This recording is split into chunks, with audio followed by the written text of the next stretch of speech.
Hello, hello, hello. Greetings and welcome to you all. I would like to extend a warm welcome to our viewers tapping into this week's Black Mental Health Matters show, where we engage in conversation to deepen our learning about mental health challenges that are impacting the global Black community.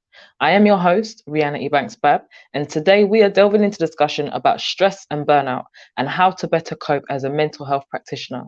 So make sure you like, comment, share, and subscribe, and stay tuned because when I return, we'll be introducing our amazing, amazing panel.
Hi, welcome back. For those of you that wasn't there for the introduction, my name is Rhyana Ebanks-Babb. I'm your host today, and we are going to be joined by three very special guests to discuss stress and burnout and how to better cope as a mental health professional. So bear with me as I introduce our guests. So first off, we have Josephine Omonier, who is a clinical psychologist. Welcome, Josephine, to the show. Please introduce yourself to the viewers. Hi everyone. Hi Rihanna. My name is Josephine Omoni and I'm a clinical psychologist. I like to call myself the encourager because I believe I'm called to young people and teenagers to help them discover themselves and to help them be better persons in life. So yeah. Amazing, thank you. And wonderful to have you here. Next Thank up, we have Clara Suros, who is a dual licensed clinician.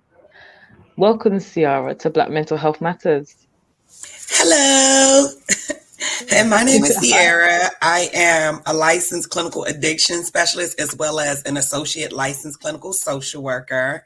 I am super excited to be here. I am a big advocate for mental health and just, expanding the knowledge and resources of it throughout the Black and Brown community. So I'm excited. Amazing, thank you. Thank you. Wonderful to have you here. And last but not least, we have Shyrah Barnett, who is a wellness speaker and facilitator.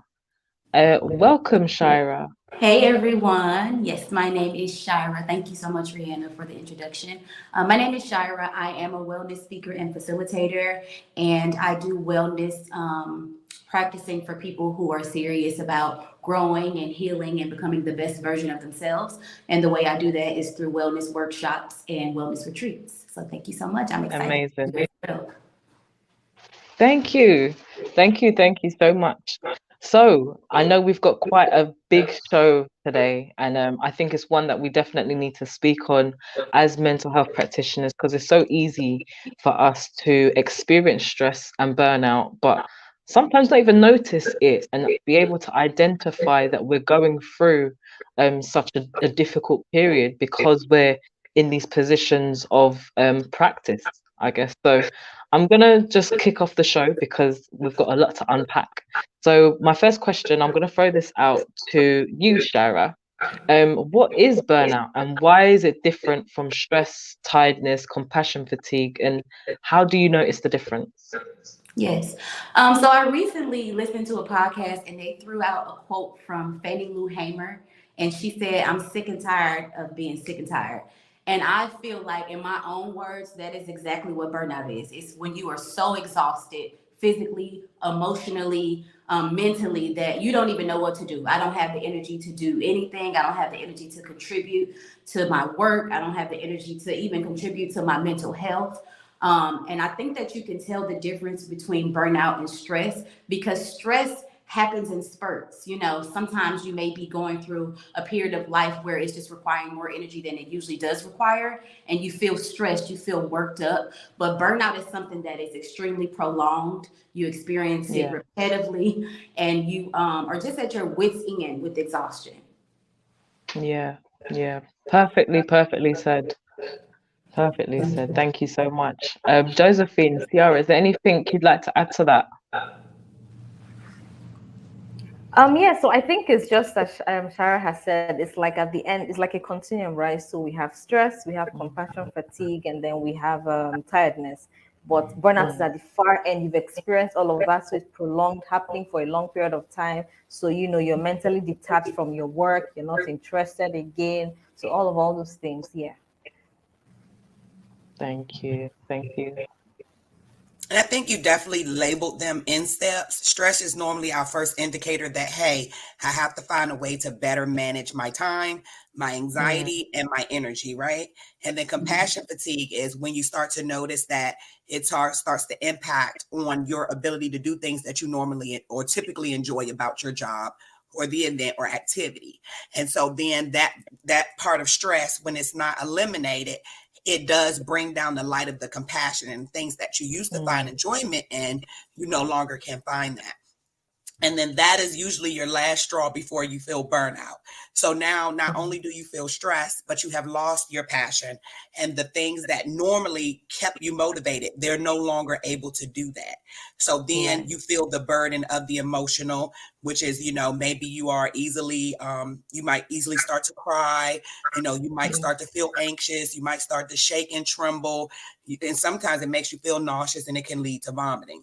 And mm, then once you get past that, then you might run into anxiety attacks, panic attacks, mm, insomnia, or extreme fatigue, a loss of memory, disorientation. So burnout can really start to cause significant impact in your life. So being able to get it at stress is like the best, honestly, the best outcome for such a situation. thank you. And I like the variation, but the cohesion of all of your answers, because despite us being very different individuals, I know I can definitely say I've experienced burnout. And I know in preparation for this subject, we had all mentioned about our experiences. So let's give a bit of a global picture on what it looks like for us as individuals. I'm based in the UK.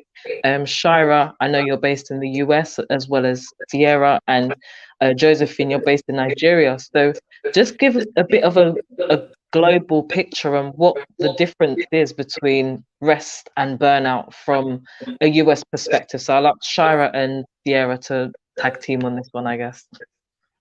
Yes, absolutely. So I think that burnout in the US, in my experience, you see it mostly in the work environment. I feel like the U.S. is capitalism. It's the home of Mm, capitalism. It's the home of hopping on the money train, and I had to make things happen. And I think that Black people as a collective have been burned out for a long time because we've been working, we've been overextending ourselves for a really long time without even realizing it. So I think that a lot of us in the U.S., especially given our history as Black people as a whole, people who are part of the diaspora, but especially people in the U.S. who, got over here and then have continued to experience blatant racism even to this mm, day, being constantly overexposed to trauma. So I think that for us, a lot of times it looks like being under the pressure of having to make ends meet, because as a collective, we haven't been able to make ends meet. We haven't been able to see ourselves as being successful, whether it's financially or mentally or emotionally. So for us, it's like, no, I gotta do this, because if I don't do this, then I'm not meeting this like American standard, whatever this like made up idea that capitalism has created is. And for us, it looks like, I know specifically with millennials right now, it looks like, oh, I'm doing this. I'm hopping into tech. I'm doing this. I'm taking care of my family. Oh, I'm posting on social media all the time. I gotta keep up with the posts. I gotta make sure I'm keeping up with the brand. What business are you starting? What are you doing? Did you get your LLC? It's like, oh my goodness. But it's the form of all these things and this expectation to keep up, and we, a lot of times we don't realize that we are depleting ourselves, and we're not able to tend to our health, to our mental health, to our physical health, to our emotional health, to our spiritual health in the ways that we should be able to. So I think that's just just a general picture of what it looks like for Black people in the US. Thank you. And Shyrah.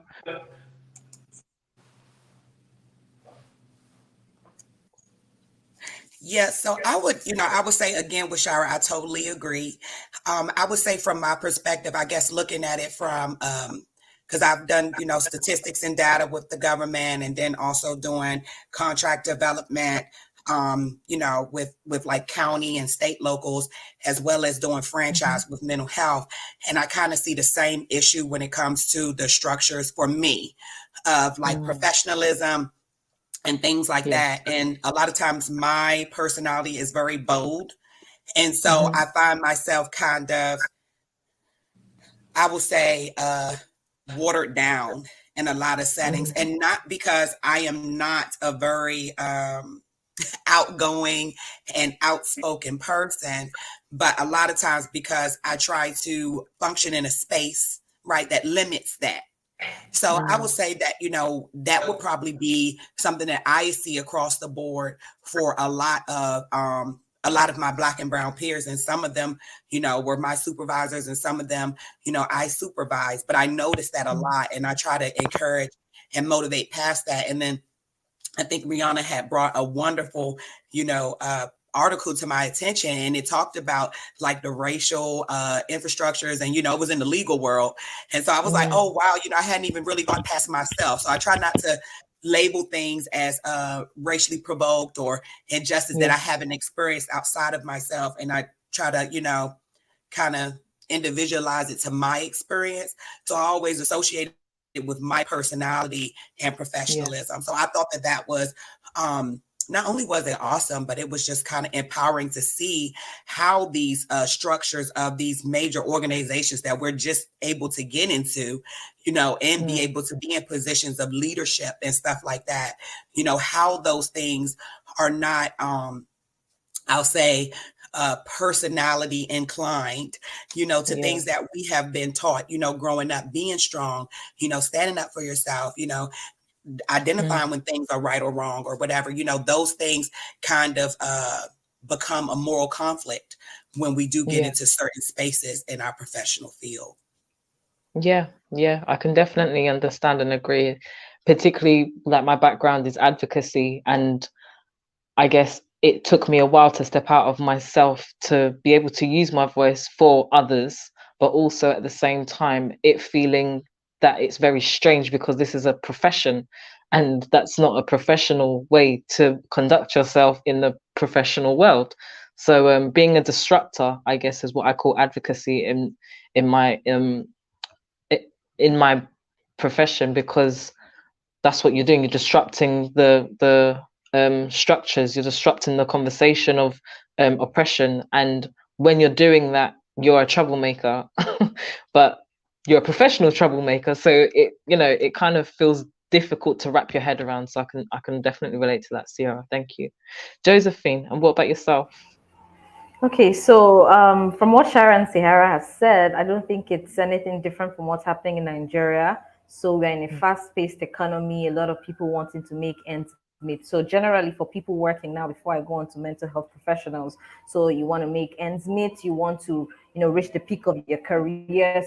So you have to work hard, you want to make sure that you're please your boss.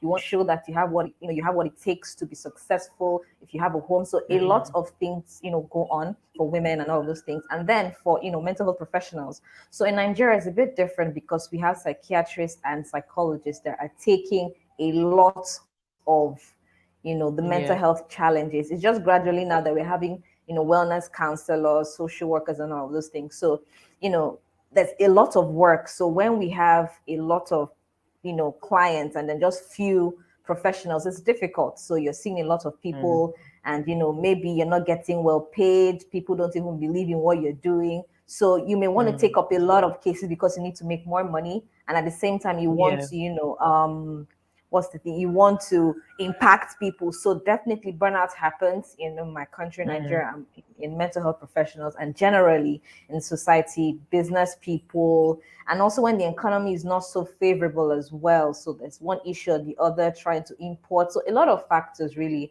but yes, it does happen in my country.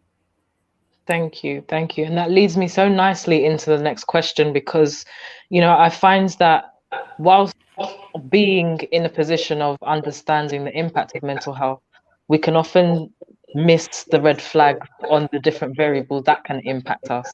Either we miss them or they go unnoticed, or we just simply ignore them. So, what variables, in your opinion, that maybe hasn't already been provided, but what variables impact on the development of burnout, and what makes us think, oh, I've just got to keep going?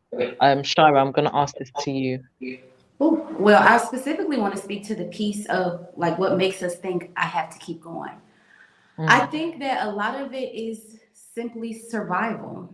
I think that a lot of it is if I don't, okay, I'm gonna go back to a mindset thing. As a wellness speaker, what I see a lot of times is people not even knowing that they have access to a better experience, people not understanding that they deserve to have a better experience, but it also speaks to our history.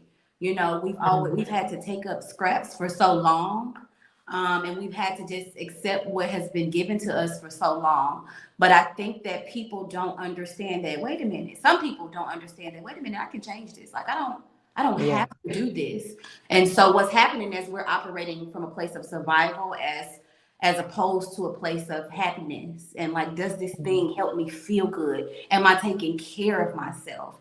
And I mean, I think about my mom, a black woman. She's passed on now, but a black woman, a single mom, who was just like, I got to do this. Like, I have to work two jobs. What world don't you work two jobs? To make ends Yeah. meet? In what world are you not exhausted? I remember after I just had my baby, a guy asked me like, "How are you feeling?" I was like, "I'm just so tired." And he was like, "We're all tired." It was kind of dismissive, but it was like, "Oh, this is very normal." Like, and it's okay. So I think that a lot of it is a mindset thing. It's like I have to do this because there are no other options. Definitely. Thank you. Thank you for that. And Josephine, anything more to add? I think the societal pressure as well is also there. So if you're not seen doing something active or you're not working, you may look lazy or irresponsible. So we want to also keep up with that. Or you're like Shira said, you're having two jobs, or you're doing a 9 to 5. You have a business. You're doing this. You're doing that. So societal pressure could also be a variable. Really, wanting to keep up to the standard of a perfect person. Thank you. Thank you. Sierra, anything to add? I'll say for me, I look at it more of a cultural norm. So a lot of Black and brown people, we just, culturally, we're hard workers. That dates back to our history, but we're not educated hard workers. So, even now that we are educated, people are so amazed when I start naming all of our inventions and how we have advanced technology from, something as simple to the way your structure is in your home with lights, chairs, doorknobs, and ACs, to the way that you use your phone, from FaceTime, VoIP, etc. All these things was created by Black people.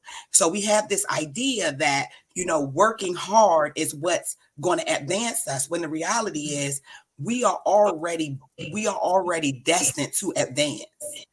And I think we spend our life trying to convince our peers and the people we supervise and the people that hire us. We get so invested in trying to convince everyone that we are worthy, or we are hard workers, or we are educated, that we neglect the fact that our history has already shown us to be that. Without our existence, there is no existence. So I think that that is where I'm at. I feel like it's more of a cultural norm that we neglect our history and our education. And now that we're getting more educated, we're more proud of being who we are. So it's not like, oh, let me show you I can do this. It's, you knew I could do this. That's why I'm here. And so I like that I have arrived, you know. So that's how I come in every day. I have arrived, you know. So I love it. I bring that with me because there's moments where I don't feel that confident. So, you know, I just think it's just a cultural structure across the world with us, and we all carry that same burden. Definitely. And it actually makes me think of a concept that I've been learning a bit more about, which is code switching, where many of us are encouraged to, you know, bring our whole selves to work, but not the whole of us are welcome in our workplaces. So a lot of the time we switch a lot of those different aspects of us in order to fit in, to integrate. And you know, it brings me into the next question of how do you identify as a Black professional? What roles the idea of the Western success and Western professionalism has in our ability to actually slow down, to look at our ideas of self-care and look at our needs? So I'm going to ask Josephine first.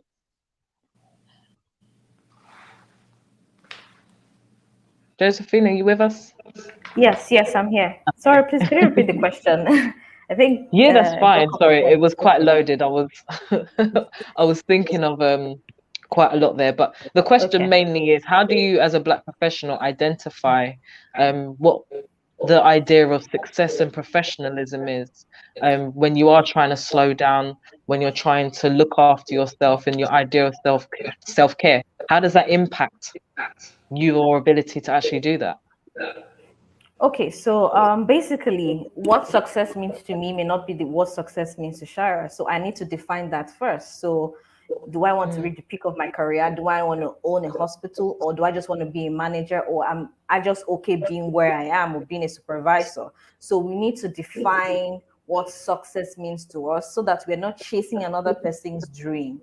So when you define what success means to you and what, you know, your career, how you want it to be, then you will know the kind of self-care behaviors to take, you know, to practice. So self-care basically are behaviors that, you know, promote well-being. So if I just want to be a manager, so I know I have to learn this, I have to learn that. I also have to learn boundaries, how to keep boundaries, right? I have to learn, okay, this is when I have to rest, or I need to do some soul care, I need to eat properly because I want to be an effective manager. So basically, what success means to me would help me determine the kind of self-care behaviors I want to practice, you know, that would prevent me from being burnt out in my, you know, career. So, but if I'm running Ciara's race, I'm running Shara's race, I'm not running, so I'm just doing different things, and definitely I'll be burnt out. So I need to define Yeah. what I want and then have different behaviors that would help me achieve that without getting burnt out. Thank you. And Shira. Yes, I love that. Thank you so much, Josephine. I think that I just want to piggyback off of what Josephine is saying. The art of comparison is the thief of joy. But I think that it's so hard these days because I'm saying that, but I even have moments where I'm like scrolling Instagram and I'm like, what you doing? You ain't post today? Like, when you Yeah. gonna get PhD? Like, what are you doing, right? And so I think that it's just such a normal thing for us to be like, I'm not doing enough. I need to do more. I need to do what this person is doing. But I really think that it's important for us to go back to self. I feel like all the answers that we ever need are within self. They are when we like spend that time grounding and connecting and figuring out what is making me feel good. Why don't I feel good right now? Asking yourself questions like, what do I want right now in this moment? You know, like taking that time to journal and get those thoughts out when you're feeling overloaded, and just figuring out like what's the next move for me personally, not what's the next move, not what's the next wave, what's the next cool thing to do. And like I said, it's much easier said than done, but I think that what keeps me is making sure that I'm paying attention to what Shyrah wants, making sure that I'm honoring myself, because we're also dishonoring ourselves when we compare ourselves to other people. You know, like we're neglecting ourselves. It's self-sabotage. Like you are enough, you are more than enough, you are worthy, the dreams that you have are enough, the ideas and the thoughts that you have are enough. Even me, like looking at you ladies' titles is incredible. And I'm like, oh my God, like I don't have those titles, but I have the experience that I've had. Like I've been doing the work, you know, I do my research, I've been doing the things, you know, and my ideas are enough in whatever room you enter. So I think it just goes back to reconnecting with self, honoring your own path, staying true to your own path. And we're gonna have those moments where we like fall off and kind of compare ourselves to other people, but showing yourself that it's okay. It's all good. You're human, you know, and just reconnecting with what your journey looks like, so that when I do find myself feeling stressed and the build up to burnout is happening, that I can reconnect and like readjust, like, wait a minute, what's up, sis? What are you doing that is not feeling good to you right now? Who are you giving to that's not filling your cup back up? You know, what are the policies at your job that are not aligning with who you are? Who do you need to have a conversation with? So just making sure that like you're listening to yourself, listening to your gut at all times. Yes. Right. I'm going to bring the next question. Thank you for that, Shyrah. I'm going to bring the next question because that misalignment comment just there brings me nicely into the next question. I'm going to ask Sierra this one. Whether corporate, charity, or entrepreneurial work, a misalignment with your work, the values and the intentions of the organization can play a significant role in developing burnout. And how do you identify this based on your experience? I normally say people that have a weak no muscle are more vulnerable to this circumstance, right? So if everything is I like yes, that. I can Sorry, do you it. need to repeat that. Repeat that, please. That's amazing. No muscle. I love it. Yeah. And when I tell people that, they're like, what? I'm like, yeah, that weak no muscle is going to get you every time. I'm There's going to so be much using that, power trust in me. yes. Yes, me too. Yes. It And I'm is. gonna quote you. And it's true though, because we don't even think about it, because when we go to work, we're there to fulfill a job. Those boundaries are always wavering, right? And it's like, yeah, I mean, I know how to do this, but I wasn't really hired to do that. And then, oh, well, I know how to do this, but I wasn't really trained to do it here. Right. Or I know how to do this, but it's not really my job. And then all these things, even though we don't think they impact our moral, perspective of what's going on, they're like, if somebody keeps plucking the same spot, eventually it starts to hurt, right? So then when it's something that you really care about, that you're very passionate about, and you just don't understand how they don't see it that way, and their mission may say they do, but when you're actually talking to the leaders and the investors and the stakeholders that's contributing to this mission or this idea or this facade, none of them have this mentality. It's more common than not in nonprofit and religious practices that you see these behaviors, to be honest, because then it becomes, the further they go and the more they become popular and they expand, the further they get away from that mission and that vision. And it becomes a task instead of a duty. So I think that being able to confidently voice that and remind them that this was their commitment, not yours. You fed into the idea, the dream, right? And that you're a part of the vision only if that was your mission. It's okay to say, hey, I don't think we're aligning right now. I think that you need to go back to your mission. You need to go back to your purpose, and help me understand, why are we in this space? And a lot of Black and brown people don't feel they have the right to ask those questions. We don't stand in our entitlement. You see what I'm saying? So you can't sell me a car and tell me it's a new car and I get in there and it's 10,000 miles on it. You don't have the right to do that.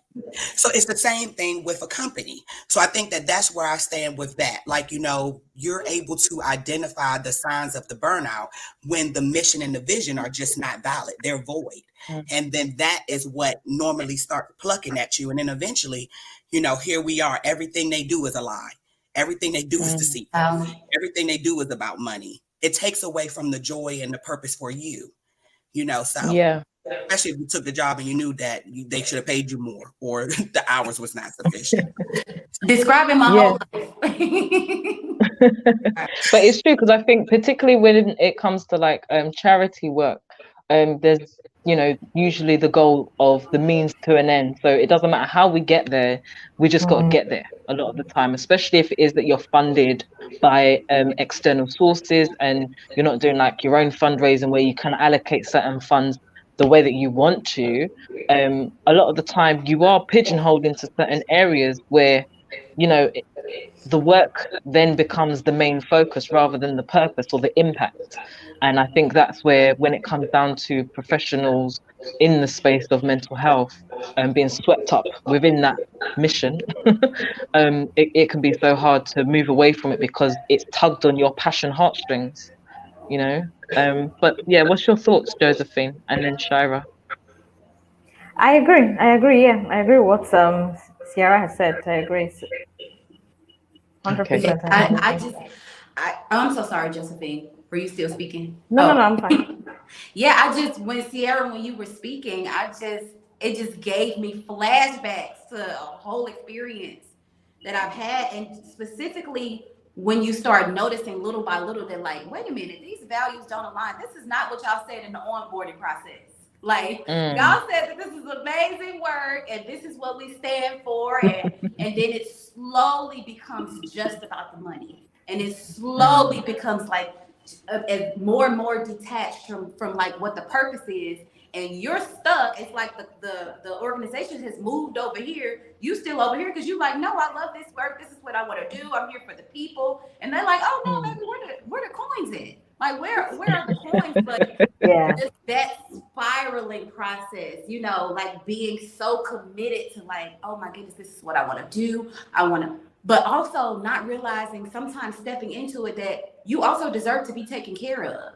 Yes. And I think that sometimes people get it mixed up. Your relationship with any job is transactional. Like, I am here, yes, because I want to do the work, and also I need to make a living. I have to live. I have to have some type of sustainable way of taking care of myself.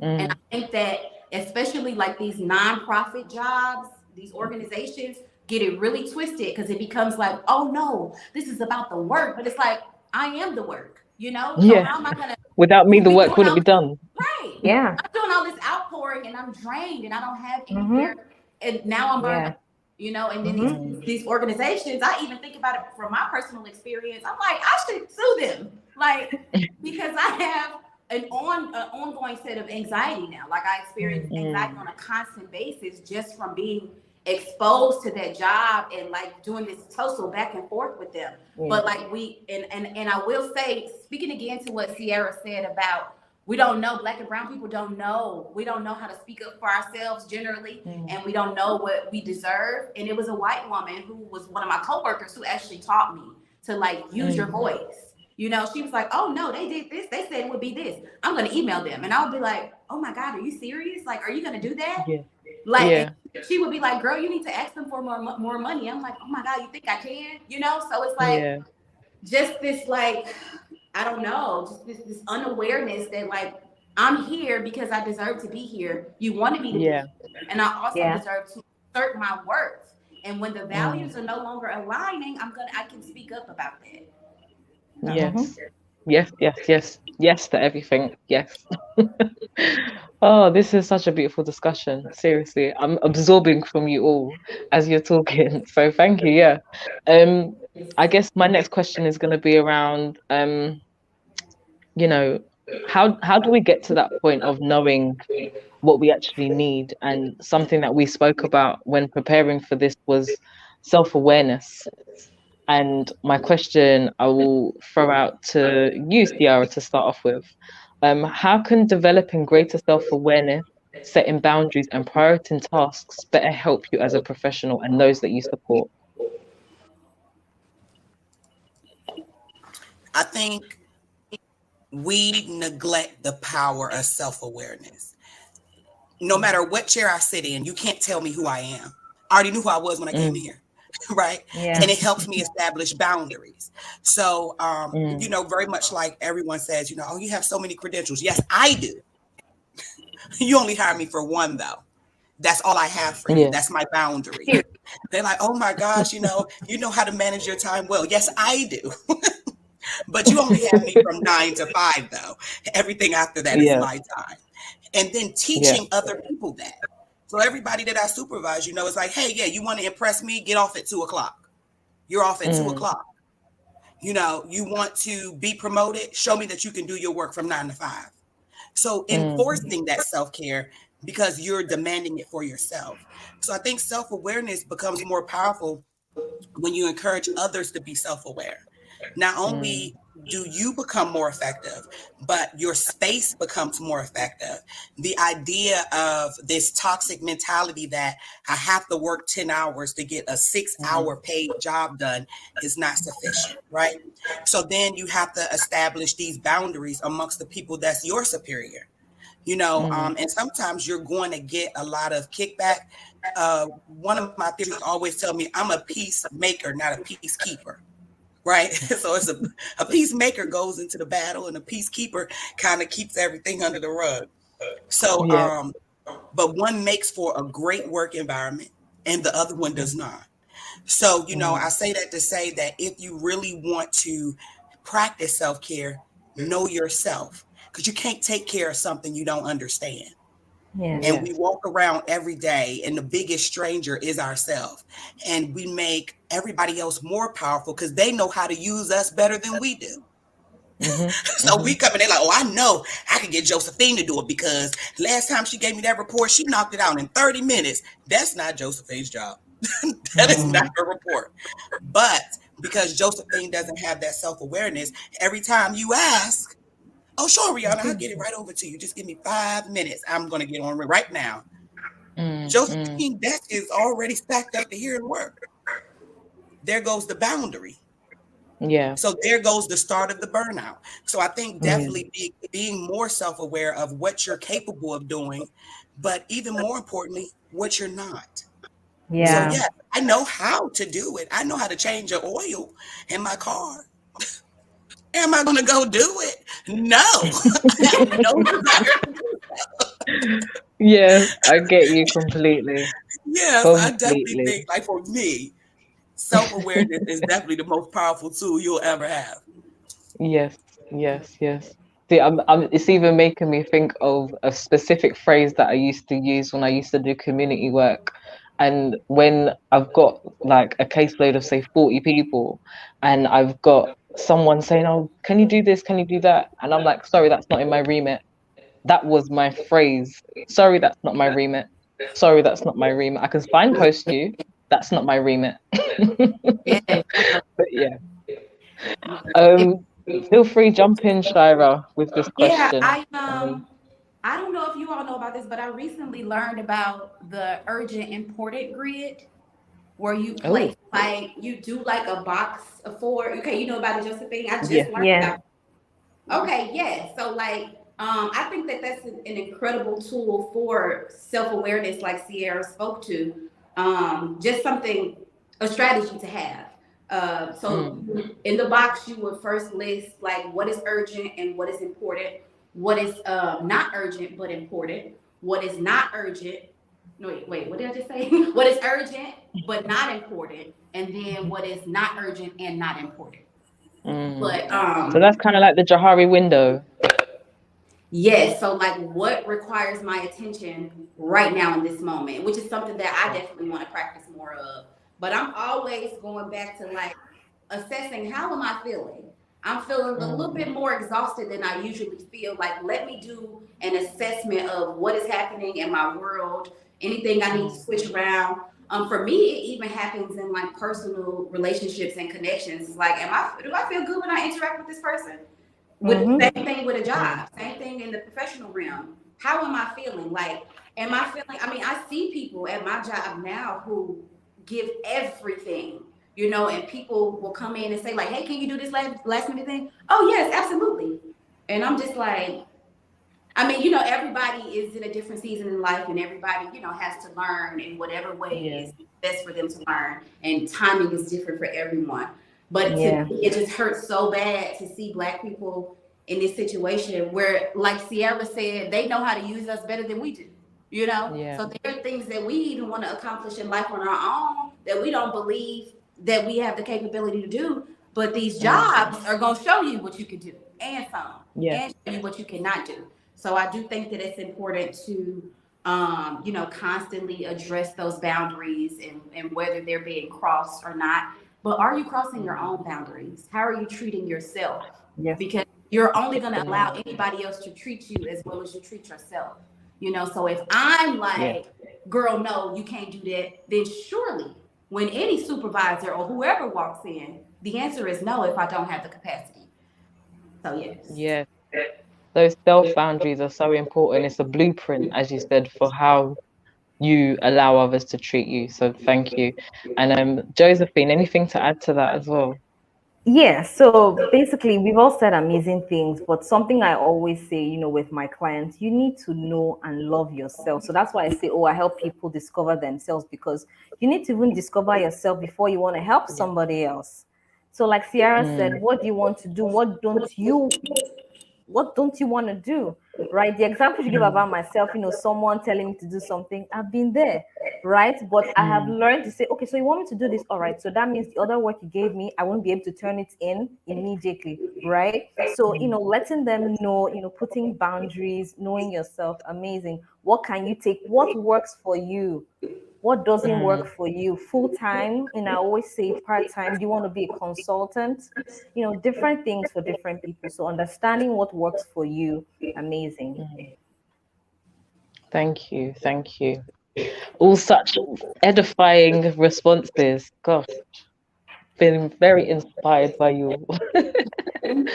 Okay, so we all know that we've spoken a bit about the role that westernized lenses play in our idea of self. So the next question is a bit deeper that I would like to explore this in a bit more depth. So how does discrimination, barriers to advancement, and systemic disadvantage play in the development of burnout for Black professionals?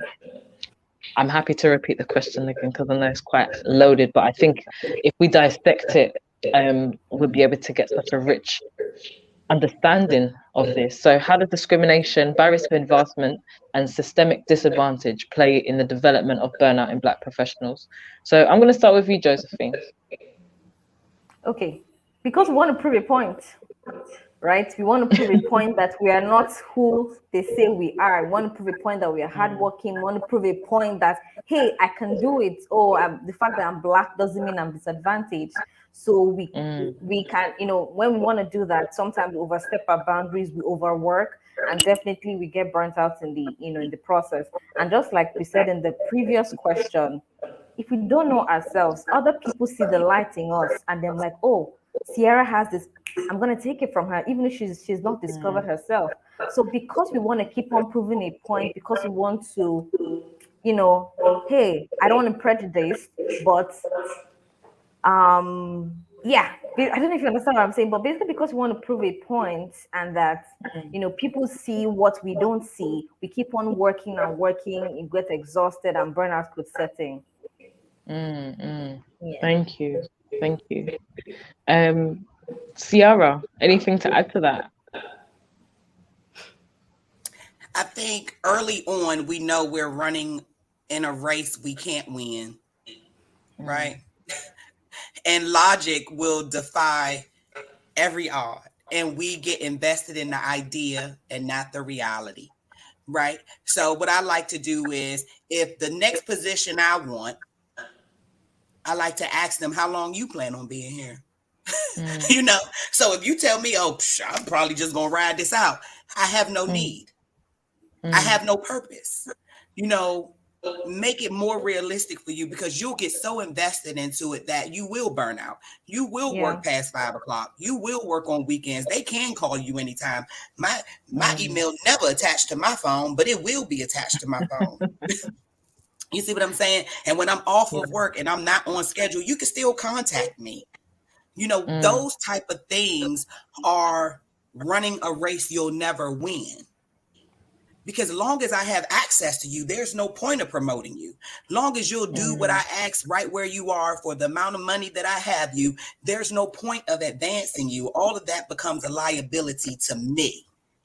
Yeah. So at this point, you're an asset because I pay you less and I get more. I pay you from 9 to 5, but I really have you 24/7.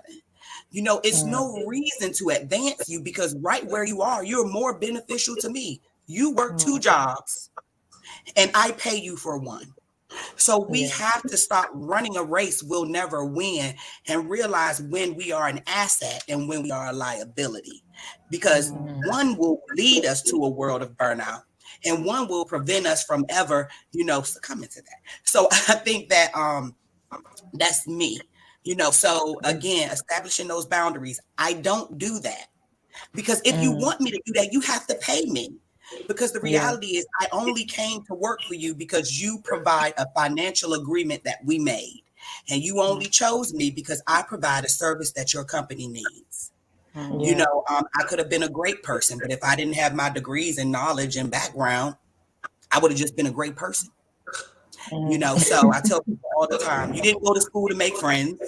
You didn't go to school to work the same amount they're going to pay you at Chick-fil-A. You didn't go to school for those things. So whatever or you didn't work in a field for 10, 15 years for someone to dwindle them down as if they don't have any type of weight or they don't have any type of knowledge. That's not why you're in that space. So whenever you get into those race, you make sure they put your number on, they put your ballot in, they count you in. And the moment they stop counting you, stop running. It's okay. Just stop running. This is what I do. This is what you paid me for. And if this space won't appreciate me, I'll find another. Yeah. Absolutely. Gosh, absolutely. And you know what? That made me think of some advice that I gave a sister friend of mine recently. It was just around her specific role and them asking her to design and facilitate training. And I was like, are you a trainer? Or are you a XYZ, her job title, which is very long already? I was like, what do you do? Are you a trainer facilitator? Get them to pay you for that. Or you do your job. It's not both, and I find that I can only mainly speak for the third sector at the moment, but because there is limited funds to be able to pay people for these additional skills and superpowers that they have, a lot of the time they are thrown in the back end of someone else's job description. So Shyrah, anything else to add to that question? I feel like I did, but can you please repeat the question? I had something sure. and I lost it. That's fine. It was just more or less talking about where is it gone? How discrimination, barriers to advancement, and systemic advancement play in the development of burnout in Black professionals. I think I still lost the thought. That's fine. That's fine. Josephine and Sierra said was absolutely on point and incredible. So I don't think that it was anything that needed to be added. Okay. Yeah. Thank you. Yeah, if it's okay. Hi, is it okay I add something? Yeah, sure. Go ahead. Okay, so something amazing that Sierra said that just got to me. So we need to always ask ourselves, can I win in this battle, win at this race? And it's okay if you can't, because that will just save you a lot of stress and to save you, so who is winning? Can I win in my own field? Yes, you don't necessarily have to get to the top at all the time, and that will save you a lot of stress. So yes, they may be discriminating, yes, there may be prejudice, but look at it. Can I really win this race? If it's yes, oh, please go for it. But if it's no, please stay where you are and be making the amazing, feats and doing the amazing things you're doing. So something Sierra said that just stuck with me. Amazing. Yeah. Okay, I do remember a piece of what it was. Go ahead. It made me think about just like when we decide to keep ourselves in these positions and to like stick it through. For us, for Black folks, is so much more. I mean, it's serious for everyone who is like in any profession and needs to make a living, but for Black people, it disproportionately affects us. So it's bigger than like, oh, I'm not feeling this. This is not what I want to do. For so many of us, it's like, no, we have to do this. Like, I don't have the same privilege as my white counterparts who may be connected to some sort of generational wealth. You know, like I am the money maker in my family. You know, my mom is deceased and didn't have money to leave for us. So for me, it's like, it's a bigger decision than just like, you know, I feel comfortable to go and have a conversation with whoever the leader of my position is, because for me, everything is at stake, you know? So I think that speaking to like systemic disadvantages for us, is just like, we have that slave mentality sometimes because that's the hand that we've been dealt. And unfortunately, we find ourselves a lot of time still in that mindset because we really don't feel like we have any options. Options. And I think, you know, just to add on to Shyrah, one thing I'll say is we'll see the signs and we'll ignore them because we want to fulfill the purpose, right? Yeah. So I had this job that I wanted to do. It was for the government. I was so excited about, because I had been waiting to get this job for probably about 4 years. And that is not even an understatement. And I went in this interview and the lady asked me, are you familiar with Microsoft Word? And I had to take myself back because I'm sitting here like, I'm pursuing my doctorate degree, ma'am. I would hope so. And so I had to redirect myself and I said, I don't think that's an appropriate question. And then she said, oh, excuse me. I said, yes, I don't think it's appropriate. You're speaking to one that's pursuing their doctorate degree. I'm not sure how educated you are, but however, there is no degree that you can seek and you have not used Microsoft Word to a full capacity. It's actually one of the first classes that you're mandated to take before you can even get into any of your specific requirements. So I'm trying to figure out, what is it that you're asking me? Okay. So then she says, oh, well, I'm sorry I offended you. I said, oh, you didn't offend me. It just shows me that you probably don't have the education to supervise me. Because you already lack the knowledge of what I'm capable of. But I do thank you for the interview. And I love that. Yes, come on, Shyrah. Yes, you exercise that no muscle. There you go, because we're not going to do that. That's what we're not going to do. So we're not going to wait 4 years to get here and be demeaned. We're not going to wait 4 years to get here and be tolerated. We're not going to wait 4 years to get here and to make and minimize all of my efforts to, you know, educate and empower myself. And if that's what we're going to do, then that discrimination doesn't leave from this interview. It'll walk with me in this position. You know, that structure won't leave from this interview. It will go with me and put boundaries and walls where I can't break them down. You know, you're looking at my resume and you still don't believe me. I don't have time to prove it to you, you know. So I think that, you know, just understanding that, hey, discrimination is real and that's fine, but you have a choice to don't even invest in that idea. Don't even get financially attached to that mentality. Just soon as you see it, just turn around. Just thank you. But that's the work that it's going to take to end the cycle, though, is being in those situations and being like, absolutely not, because I'm so sure that that lady was impacted by their interview. And even if she continues to behave, the conversation struck a chord, you know? Like, it's going to create a course of events eventually. So I just love that, using your autonomy to be like, wait a minute, no, that's not what this is. This is not for either. And you know, even if she walked away from that interview and thought, oh, the nerve, or I'm happy I bet she told somebody about it. She'll remember that though. Yeah, there you go. I said, even if that was her takeaway, that wasn't my give. And I can't control how you received it, right? But I can control how I give it. So you know, whatever you do with it, you can use it for power or you can use it for destruction. But I gave it to you. It's a buzz. There you go. It's nothing I I could love do. it. And I I love tell it. people that from the gate, the interview is your most powerful moment. You're not Yeah. bonded to anything with this person. Sometimes we go in and we put on our representative. I like to tell people what I don't want to do in the interview. So don't even hire me if that's what you want. Just being honest. We're not I didn't get desperate. my job yet. So Yeah. this is a free moment to let you know, like, yeah, I like places that do teamwork, not Sierra work.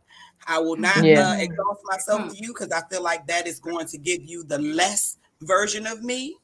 And I Mm. like people that appreciate that. So if that's what your agency does, then I'm your lady. If not, Yeah. let's go on and prevent a few months of torture for the both of us. Well, I love months. this push that, when it comes to standing in your power and being able to direct, where your energy is being expelled and what you're choosing to pay attention to.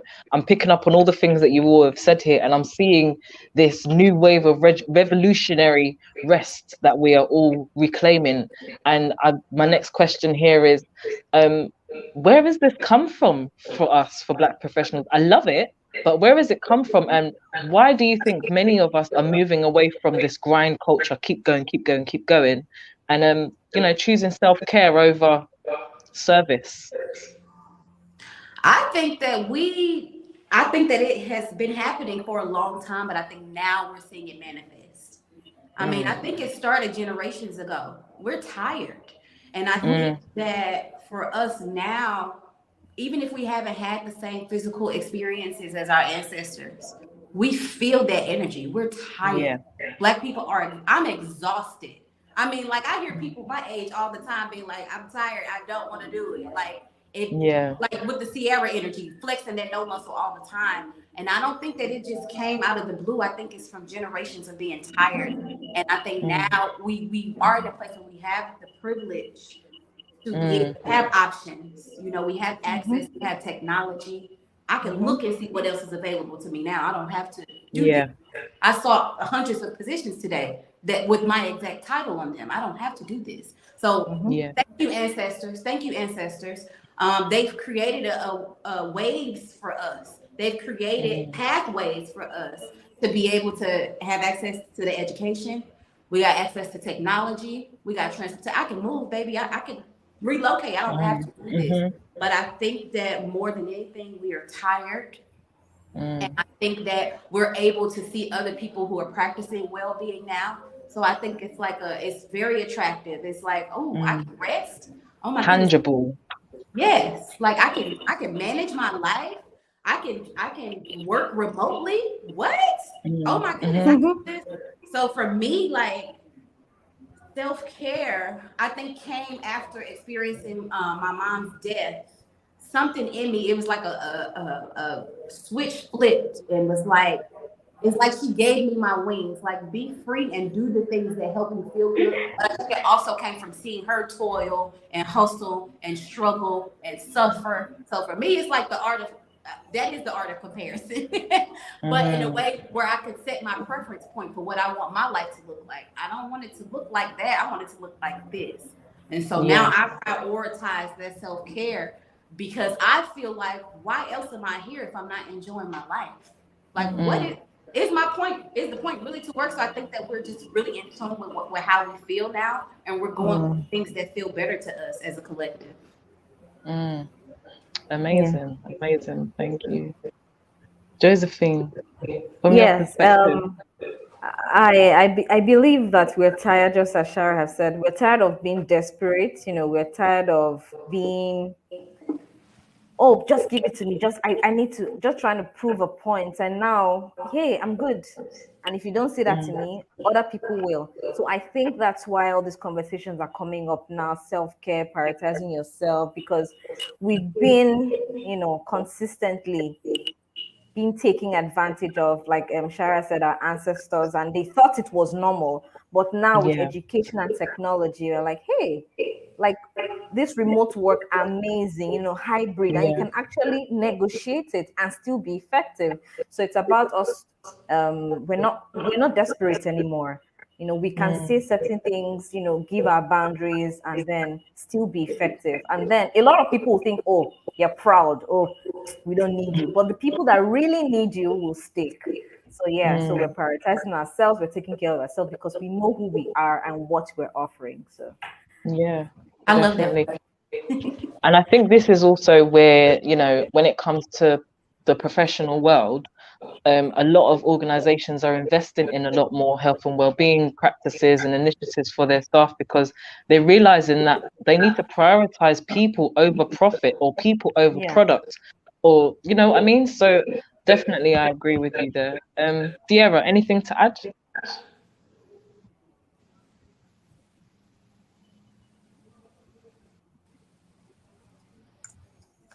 I think also, I know for the professional setting anyway, I like to say we're more educated.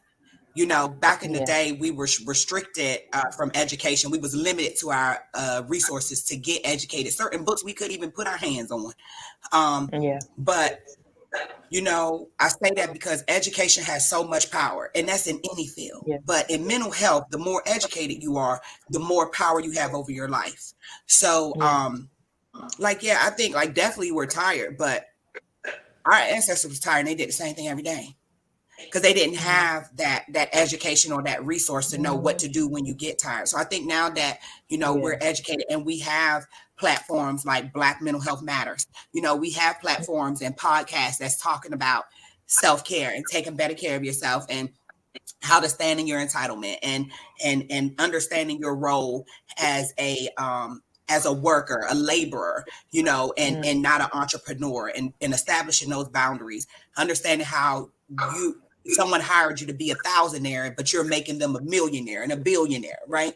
So I think that education alone has taken away from our victim role of being tired. And it has put us in a position where, yeah, okay, but now you can't say, oh, I couldn't hire them because they didn't qualify. Well, that's not going to work. You're not going to overqualify me. That's not going to work either.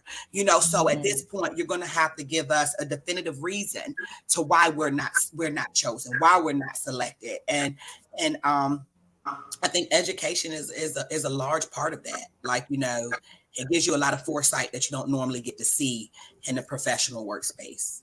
So yeah, I think, yes, very rightfully so, we are tired, but also we are more educated and we're more knowledgeable about what to do to fix that tired, Yeah. and what kind of rest is going to help us move forward for ourselves and the next generation. yeah, yeah. As they say, knowledge is power, but the application of knowledge is freedom. So Ooh. I appreciate That's that. right. Appreciate that.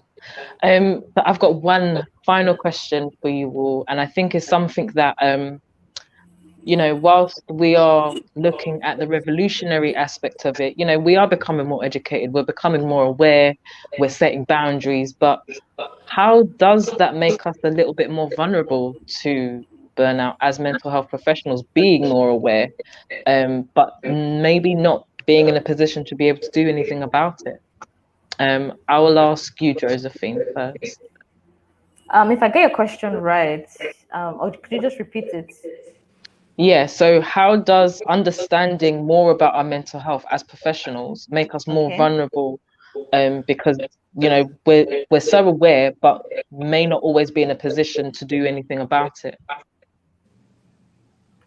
If we don't practice, what we are, telling our clients, definitely we will be susceptible or vulnerable to, burnout. I know I will tell my clients, oh, self-care, put boundaries, but I'll still be replying mails by 11 p.m. So the first things first, if we don't, put into practice what we are preaching, definitely Mm, we're going to be burnt out. We're going to experience the exhaustion. We're going to experience the mental detachment and all of those things.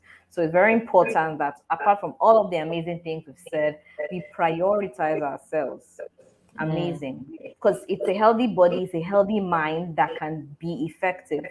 So yeah, so basically prioritizing ourselves, understanding burnout and understanding what works for us, and please put into practice all that we said. It may not be easy, so let's be very honest. There may be times mm, that we have overworked and it actually did mhm, pay. There's been mm, times that we had to do carry on more responsibilities that we didn't, but not doing it for a long period of time because we're trying to prove a point. No.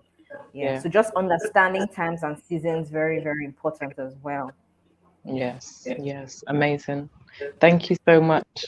And Shyrah, what Yeah. about you? Well, I agree with Josephine in terms of because of the work that we do, oftentimes we find ourselves in spaces, sometimes subconsciously taking on what other people are going through.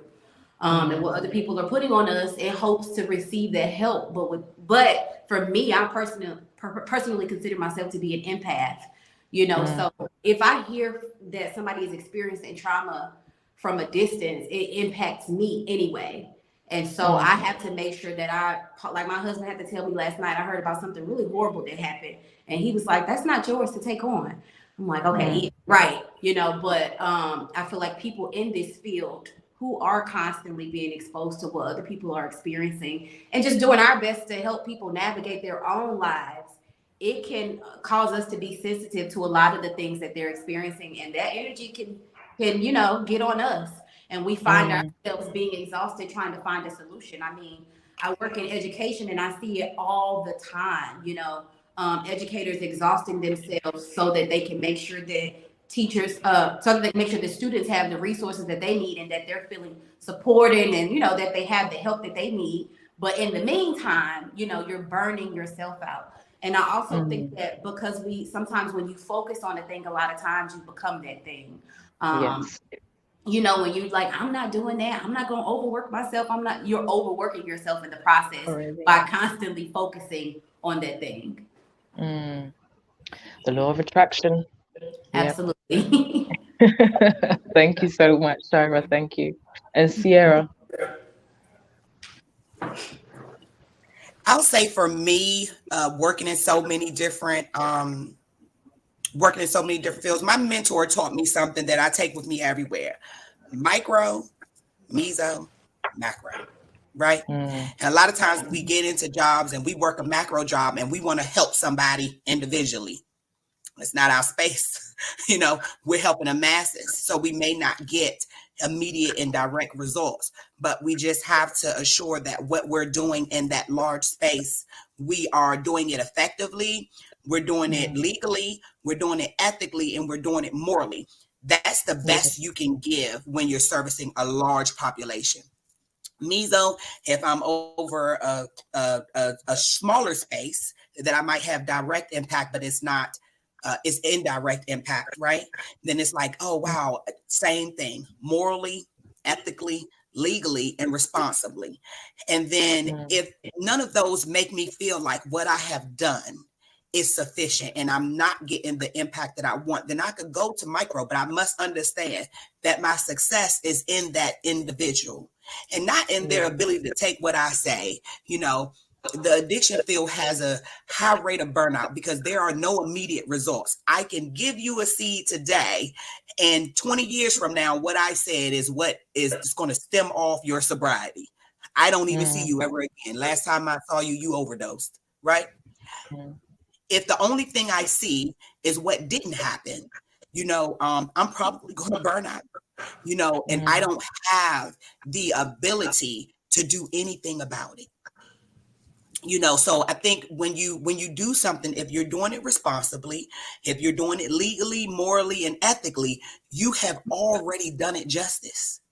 Because the problem is not to do it to success. The point is to do it correctly. And if more people start doing it correctly, then less people will feel the impact. And that's across all three. So I think this immediate gratification thing, like, oh, I go to college right after I get a degree. I go to work right after I get my paycheck. I take a test right after I get my grade. That immediate gratification will rob you of self-care every time. So I feel like the way to avoid the burnout is to operate effectively in whichever bound you're in and be okay with it. Don't always look for the results, look for the outcome. And I think that is what has truly kept me and avoided me from burnout.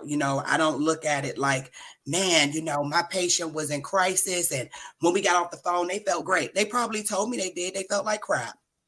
I would too. If I was just shot, or if I watched someone die, or there's probably not much I could say. And being okay with that. Yeah. Because in that moment, you guys was able to make a plan for the next day. So I just think that that's just what it is, getting away from this, the corporate or the professional idea that you are the fixer. No, I am the helper. The fixer is beyond my control. Like Shyrah said earlier, it's above me. I am a helper to the fixer, but the fix is not in me. I can't carry that torch. However, I can help till we can find a fix together, because the fix is normally in a mass group of people.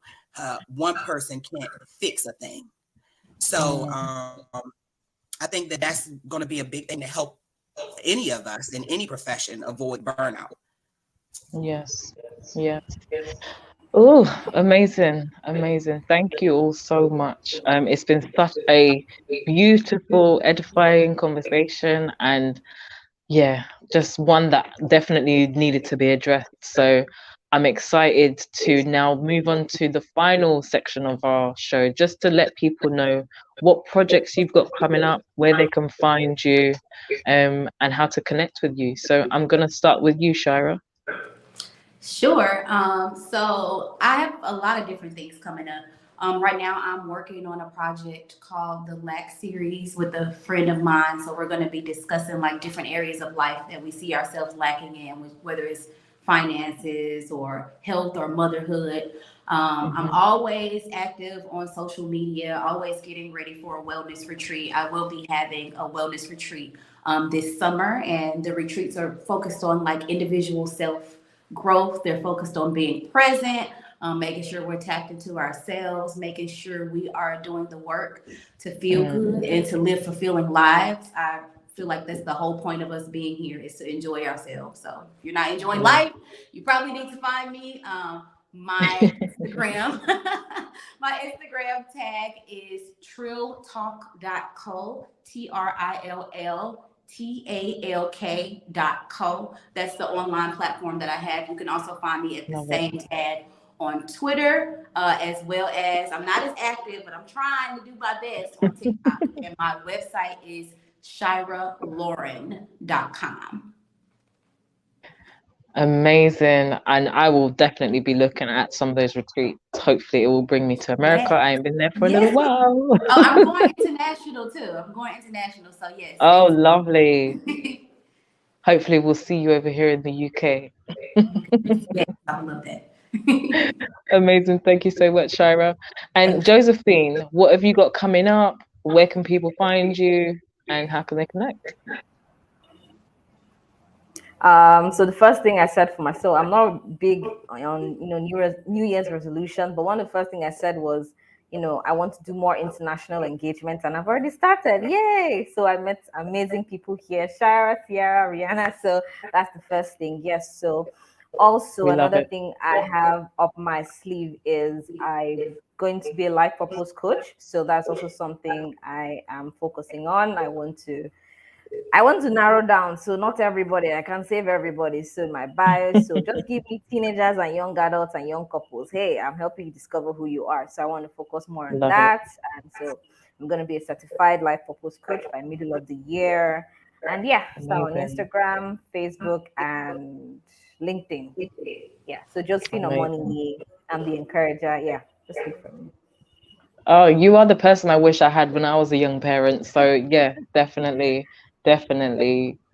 looking forward to seeing more about that. Thank you very much, Josephine. And Sierra, what's coming up for you? Where can people find you, and how can they connect? I don't have social media. I know I probably should do better, but I protect my mental space. I know I am an empath. Okay. So boundaries, I do have LinkedIn. Boundaries. Yes, I do have LinkedIn, though. I'm not really good with LinkedIn. I have to intentionally go on there. Rihanna tell you, I used to be like 2 days, and then I'll reply, but I'm getting much better now. So, however, I am. I'm a newly founded, I guess you would call, theorist. So I did develop the trigger focus approach, and it is for addiction counselors, therapists, clinicians, and that whole spiel. And it just kind of touches back to identifying your childhood trauma and how those things build into the addictive personality and become impulsive behaviors in your recovery. So I call those things triggers. And a lot of times when we have been exposed to long-term addiction, we lose sight of what's causing the action. What is the what is the how?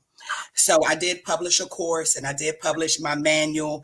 I only do limit it to people that I'm supervising at the time, because I want to kind of manage how it is how it's being distributed, and how we're educating ourselves about it. But it is it's very effective, and not only effective, it's very empowering.